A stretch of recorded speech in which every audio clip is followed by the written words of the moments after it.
सरकारी नौकरी की तैयारी के लिए YouTube के ऊपर हमारे चैनल सक्सेस की 98 को सब्सक्राइब कीजिए और दबाइए इस बेल के आइकन को ताकि आपको लेटेस्ट वीडियो सबसे पहले देखने को मिले, वो भी बिल्कुल फ्री में। स्वागत है आप सभी का सक्सेस की 98 में। और आज का टॉपिक इतना इंपॉर्टेंट है ना कि जो भी बच्चे बैंक पीओ की तैयारी कर रहे हैं उनके लिए तो ये वीडियो देखना बहुत ही आवश्यक है, बहुत ही ज्यादा जरूरी है, इंपॉर्टेंस है, ठीक है ना। तो मैं क्या बोल रहा हूं, आज आप इस बात को समझ लेना तो आपका बैंक पीओ का एग्जाम इजीली निकल जाएगा। जो आप तैयारी कर रहे हो आईबीपीएस पीओ की, बैंक पीओ की, एसबीआई पीओ मेंस की, जो भी हो बैंक पीओ से रिलेटेड जितने भी एग्जाम है आपका एग्जाम निकल जाएगा। कहने का मतलब है अगर आप सोच रहे हैं कि आपका रीजनिंग और मैथ आपका स्ट्रांग है तो ये आपकी सबसे बड़ी भूल है। अगर आपका लाख ये स्ट्रांग हो जाए लेकिन फिर भी आप इसको अपना स्ट्रांग पॉइंट मान रहे हैं, ठीक है, लेकिन आपके साथ साथ आउट ऑफ 100 80% बच्चों का भी यही स्ट्रांग पॉइंट है, यही स्ट्रांग पॉइंट है। तो अगर आप 80 स्कोर कर रहे हैं तो बाकी सारे बच्चे भी सबसे ज्यादा एफर्ट इसी दो टॉपिक में दे रहे हैं। और आपका कितना भी स्ट्रांग हो, अगर एग्जामिनर चाहे तो एग्जाम में ये टॉपिक इतना हार्ड कर सकता है ना कि आपसे एक सम भी नहीं बनेगा। इसका बहुत बड़ा एग्जांपल क्या है, अभी रिसेंट का एग्जाम, मैं बहुत दूर की बात नहीं कर रहा हूं, एसबीआई पीओ मेंस, बच्चों लोगों से रीजनिंग और मैथ के सम बन भी नहीं रहे थे जबकि वो इनका स्ट्रांग पॉइंट है। तो अब बताइए अब आपका एग्जाम कैसे निकलेगा। SBI IBPS PO mains cut off कितना गया, 52.5। तो ये गलती आप मत करना कि रीजनिंग मैथ अगर आपका स्ट्रांग है तो आपका निकल जाएगा, बाकी सारे बच्चों का भी स्ट्रांग पॉइंट है। तो देखिए अगर मैं बात करूं आपको कितने नंबर चाहिए, आपको एग्जाम निकालने के लिए मेंस, करंट अफेयर किस में आता है, मेंस में आता है। आपको एग्जाम निकालने के लिए कितना नंबर चाहिए, एसबीआई पीओ में कितना नंबर जाएगा कट ऑफ, 60 से ज्यादा कट ऑफ नहीं जाएगा एसबीआई पीओ का। और आईबीपीएस पीओ कट ऑफ कितना गया था, 52.5। और अगर पेपर बहुत हार्ड हुआ, बहुत हार्ड हो ही सकता है, तो 70 क्या कट ऑफ आपको क्लियर हो जाएगा, ठीक है। तो आपको करना क्या है, सिंपल। देखिए अगर आप रीजनिंग मैथ, अगर देखिए ऐसा आ रहा है कि बच्चे लोग नहीं कर पा रहे मेंस एग्जाम में, बहुत टफ आ रहा है, लेकिन मैं क्या बोल रहा हूं, रीजनिंग में आपके पास 60 मिनट है, 60 मिनट में अगर आप एक पजल करते हैं तो कितना हुआ, 5 नंबर रीजनिंग में। लेकिन इसके साथ साथ बच्चों का वीक पॉइंट है, जो बच्चे का वीक पॉइंट है, जो बैंकिंग की तैयारी कर रहे हैं उसको अपना स्ट्रांग पॉइंट बनाना है। उससे क्या होगा, अगर आउट ऑफ 100 किसी बच्चे का 10% ही कोई टॉपिक बहुत स्ट्रांग है ना, और उस टॉपिक को आप भी अपना स्ट्रांग पॉइंट बना लिए ना, तो आप टॉप 10 में है 100 में। तो और बच्चों का स्ट्रांग वीक पॉइंट क्या है, स्टेटमेंट एंड एग्जम्पशन।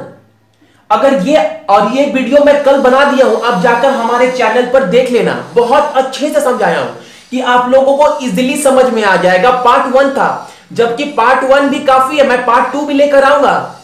तो अगर आप स्टेटमेंट एग्जम्पशन आपको पता होगा, वो मेंस के एग्जाम में आता ही आता है, और 5-10 नंबर का नहीं, 15-15 नंबर के आते हैं स्टेटमेंट एग्जम्पशन।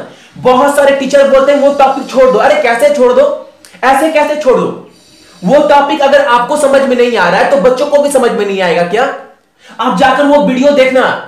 अच्छा ऐसा क्या है कि समझ में नहीं आ रहा है, मानते हैं कि वहां लॉजिक बहुत गलत हो जाता है, लेकिन इतना तो है अगर 10 क्वेश्चन हम अटेम्प्ट करते हैं तो कम से कम 5 या 6 सही होंगे, और 10 में अगर 5-6 सही हो रहा है इसका मतलब क्या, आप टॉप 5 में हैं, टॉप 5% बच्चों में है आपका नंबर आउट ऑफ 100%। तो स्टेटमेंट और एग्जम्पशन को आप नहीं छोड़ सकते हैं। तो अगर उसमें 5-6 भी स्कोर करते हैं तो रीजनिंग में कितना हुआ, रीजनिंग में अगर आप 60 मिनट में 10 स्कोर भी करते हैं ना, 10 क्वेश्चन भी, और मैथ में भी आप कितना स्कोर करते हैं, 10 नंबर, ठीक है, 10-10-20 हो गया। और इंग्लिश में कितना स्कोर करते हैं, 15, ठीक है, कितना हो गया, 10-10-20 10-35 नंबर। अब बात आती है करंट अफेयर की, जहां से आप बहुत अच्छा करंट अफेयर पढ़ेंगे। देखिए बहुत सारा वेबसाइट क्या है, अगर 10 न्यूज देता है, 10 न्यूज देता है, मैं क्या कर रहा हूं, अपना बेस्ट दे रहा हूं।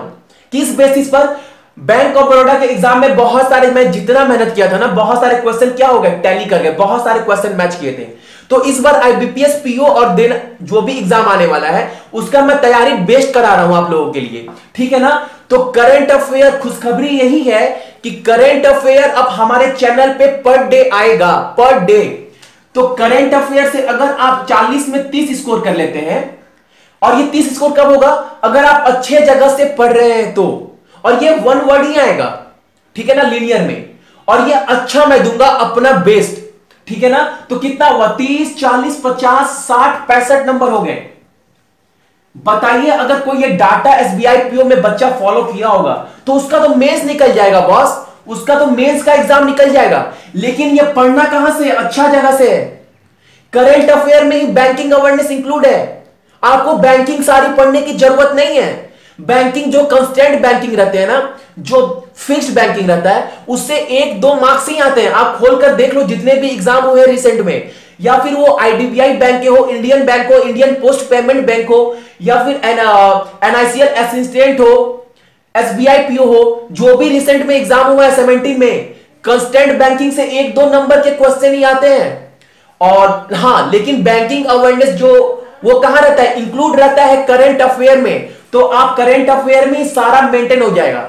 लेकिन इसके साथ साथ आपको स्टैटिक जीके भी पढ़ना है, और ये नोट्स तो मैं दे ही दे रहा हूं, ठीक है ना।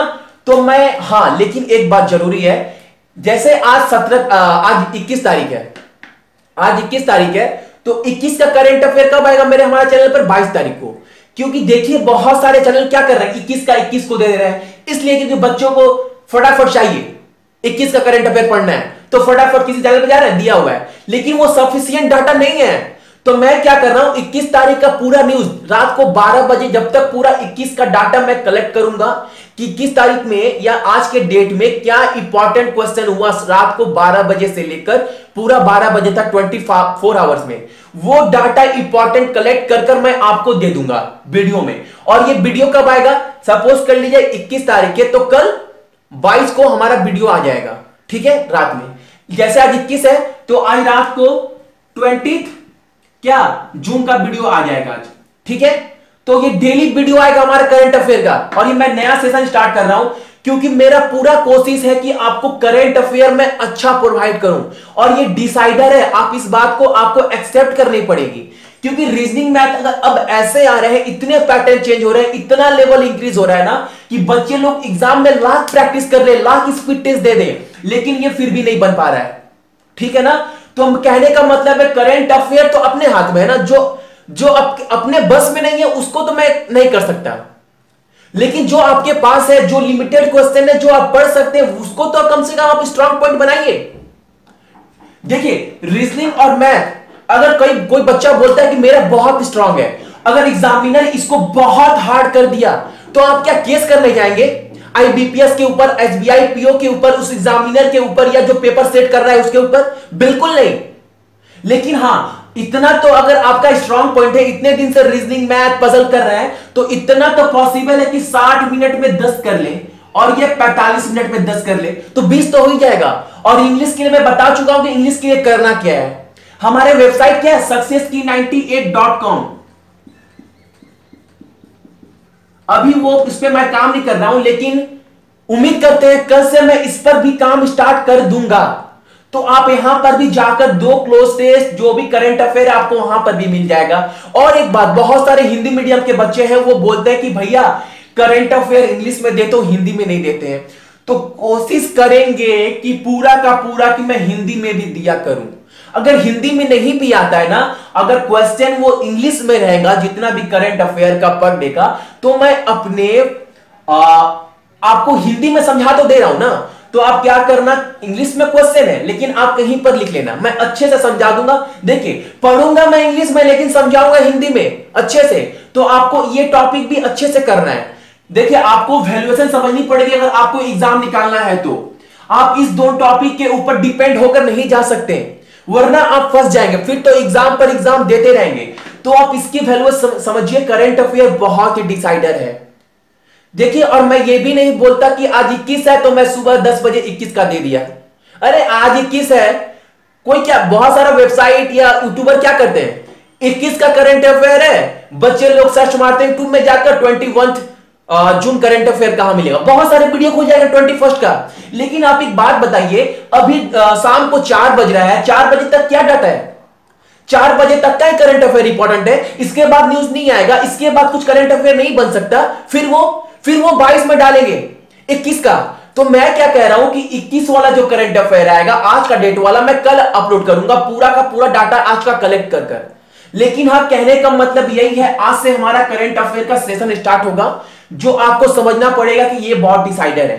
ठीक है, आपको इंग्लिश में 15 स्कोर करना है, इसमें 10, इसमें 10, ज्यादा हो गया तो हो गया, वो आपका प्लस पॉइंट है, लेकिन इसको इसकी वैल्यूएशन समझनी पड़ेगी। अक्सर बच्चे इसमें गलती करते हैं। अगर आप मानिए, अगर आप लाख अच्छे बहुत जगह से पढ़ लिए करंट अफेयर, ठीक है ना, बहुत सारे वेबसाइट दे रहे हैं, आज का कल दे रहे हैं, कल का आज दे रहे हैं, पूरा डाटा नहीं दे पा रहे हैं।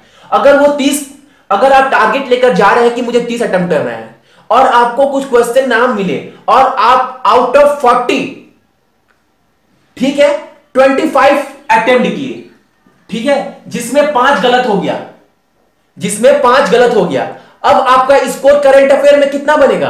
20 के ऊपर 5 गलती हो गया, इसका मतलब क्या? 1.25 आपका नंबर चला गया। तो आपके पास नंबर कितना हुआ? ये 30 रब होकर कितना होगा? 18.75 नंबर होगा। अब सोचिए आपका नंबर कितना होगा? 10, 10, 20, 30, 35, 40, 40 और 8, 5, 13, 53.75 आपका नंबर होगा। फिर अब आपको क्या करना है? अब आपको तो 70 चाहिए, 65 चाहिए। अब आप कहां लड़ोगे? अब आप इंग्लिश में तो आप ज्यादा स्कोर नहीं कर सकते क्योंकि बच्चों का बहुत ही स्ट्रांग पॉइंट है और 15 नंबर काफी है। अब आपको ज्यादा नंबर कहां उठाना है? रीजनिंग और मैथ में। अब लड़िए जाकर इस 2 टॉपिक से। पेपर तो बहुत हार्ड आ रहे हैं मेंस के। अब आप क्या करोगे इस केस में? आप क्या करेंगे? सब सारे बच्चे फंस रहे हैं। अब आपको तो नंबर चाहिए ना, 70 नंबर तो आपको चाहिए। और रीजनिंग मैथ के पजल ऐसे आ रहे हैं कि बच्चे लाख प्रैक्टिस कर ले, लाख एसटी मॉडल दे रहे, लाख ट्यूशन कर रहे हैं, लेकिन फिर भी नहीं बन पा रहा है। अब क्या करेंगे एग्जाम में? अब उनको 17 मार्क्स तो चाहिए। क्या होगा? निगेटिव मारेंगे, जो मन वो करेंगे। अब उनको डाटा तो चाहिए 70 नंबर का। तो कहने का मतलब है, अगर आप यहां अच्छे जगह से पढ़ते हैं और आप कम से कम 30 स्कोर करते हैं, सही सही 40 में अगर आप 30 सही हुआ, आपका 32 या 33 सही होता है, तो आपका अल्टीमेट ओवरऑल स्कोर जो है वो 30 तो आएगा ही ना। तो कहने का मतलब यही है कि ये आपका डिसाइडर है। और देखिए, मैं बार बार बोल रहा हूं, आपके पास 4 एग्जाम है, IBPS PO, IBPS clerk, RRB PO, RRB clerk. आप इस 4 एग्जाम को टारगेट लेकर चलो। मैं रीजनिंग मैथ के तो बहुत सारे टॉपिक करा चुका हूं, जाकर देख लेना। अब मेन क्या कराना है? पजल, डीआई, स्टेटमेंट एंड सबसन बहुत ही इंपॉर्टेंट है, क्योंकि आउट ऑफ 100 10% बच्चे ही कर पाते हैं उस टॉपिक को। और बाकी टीचर क्या बोलते हैं? वो टॉपिक मत करना, आपका गलत हो जाएगा। अरे आपका कंसेप्ट क्लियर नहीं है तो मैं भी छोड़ दूं एग्जाम में, वही मुझे नंबर देगा। अगर आप पजल नहीं कर पा रहे तो आपको वही करना पड़ेगा। अगर आपका कंसेप्ट ही क्लियर नहीं है तो उसको आप अटेम्प्ट कैसे करेंगे? तो मैं बोल रहा हूं, आप एक बार, हो सकता है बहुत सारे बच्चों को अच्छा ना लगे जो मैंने करवाया है स्टेटमेंट एग्जाम्पशन, लेकिन अपना बेस्ट दिया है। मैं कोशिश किया हूं कि सारे बच्चों को वो चीज समझ में आ जाए। तो आप जाकर, मैंने आज कल ही अपलोड किया है, तो स्टेटमेंट एग्जाम्पशन का वीडियो आप देख लेना। उम्मीद करते हैं कि आपको समझ में जरूर आएगा, ठीक है ना। लेकिन आज का वीडियो मोटो बनाने का यही था कि अब से हमारे चैनल पर सक्सेस की 98 पर डेली करंट अफेयर आ रहा है, ठीक है ना। और एक बात, अगर वीडियो अच्छा लगे तो प्लीज आप शेयर जरूर करें, क्योंकि देख रहे हैं सब्सक्राइबर दिन पर दिन बहुत कम हो रहा है। सो उम्मीद भी बहुत टूट रही है, तो प्लीज शेयर करना और हो सके तो चैनल आप सब्सक्राइब कर लेना, ठीक है ना। So thank you everyone. और हाँ, बेस्ट ऑफ लक जितने भी एग्जाम आने वाले हैं। और अपना मैं बेस्ट दे रहा हूं कि मैं चाहता हूं कि सारे बच्चों का एग्जाम निकले, क्योंकि मैं समझ पाता हूं बच्चे 1 साल 2 साल से एग्जाम दे रहे कितना डिप्रेशन में चले जाते हैं, ठीक है ना। देखिए, सही वे में पढ़ाई कीजिए। स्मार्ट, मैं बार बार बोलता हूं स्मार्ट वे मतलब क्या? सही वे में पढ़ना है अगर एग्जाम निकालना है तो, ठीक है ना। सो हो सकता है जहां देखिए 1 साल 2 साल मेहनत किए, वहां टीचर महीना और वेस्ट करके देखते हैं ना, अल्टीमेट रिजल्ट क्या होता है? कुछ ना कुछ तो गेन होगा ना, कुछ तो कुछ सीखने को मिलेगा ना। और सो आज के लिए आप सभी का थैंक यू, और उम्मीद करते हैं कि करंट अफेयर आपको अच्छा लगेगा जितना भी मैं डाटा दूंगा, ठीक है ना। So thank